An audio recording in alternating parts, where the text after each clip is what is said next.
গল্পের নাম কাশফুলের স্মৃতি। শরতের এক বিকেল, নদীর পাড়ে কাশফুলের শুভ্র সাদা ঢেউ যেন মনের গভীরে অজানা এক নরম অনুভূতির জন্ম দেয়। নীল আকাশের নিচে হালকা বাতাসে দুলতে থাকা কাশফুল যেন মনের ভেতরে ভালোবাসার কথা জানিয়ে দেয়। আরিফ অনেকদিন পর গ্রামে এসেছে। শহরের ব্যস্ততা তাকে গ্রাম থেকে দূরে সরিয়ে নিয়ে গেলেও গ্রামের এই কাশফুলের মাঠ তাকে প্রতি বছর টানে। ছোটবেলায় সে আর তিথি এখানে বসে কত গল্প করেছে, কত স্বপ্ন বুনেছে।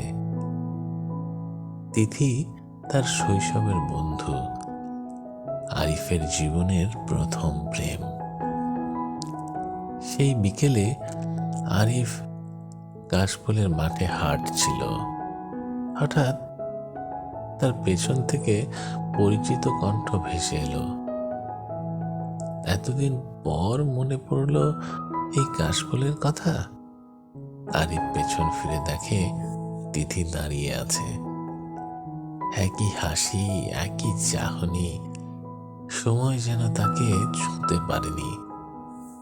তিথি বলে, জানো, আমি ভেবেছিলাম তুমি আর আসবে না, কিন্তু এই কাশফুলের মাঠে দাঁড়িয়ে তোমার অপেক্ষা করাটা বন্ধ করতে পারিনি।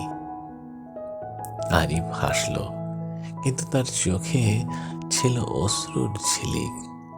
সে বলল, তোমাকে ভুলে যাওয়া কি এত সহজ? এই কাশফুল, এই বাতাস, সব কিছুতেই তো তোমার ছোঁয়া লেগে আছে।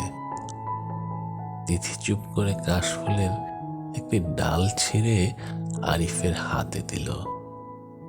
তুমি জানো, এই কাশফুলের সাদা রং ভালোবাসার মতোই পবিত্র। আমি চাই আমাদের ভালোবাসাও এমনই হোক, কখনো মলিন না হয়। আরিফ তিথির হাত ধরে বলল, এই কাশফুলের মতো আমাদের ভালোবাসাও চিরকাল শুভ্র থাকুক।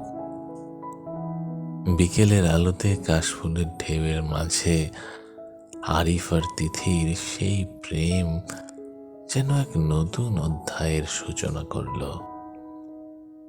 তাদের গল্পের সাক্ষী হয়ে রইল সেই কাশফুলের মাঠ। ধন্যবাদ। গল্পটি ভালো লাগলে লাইক, কমেন্ট এবং সাবস্ক্রাইব করে পাশে থাকবেন।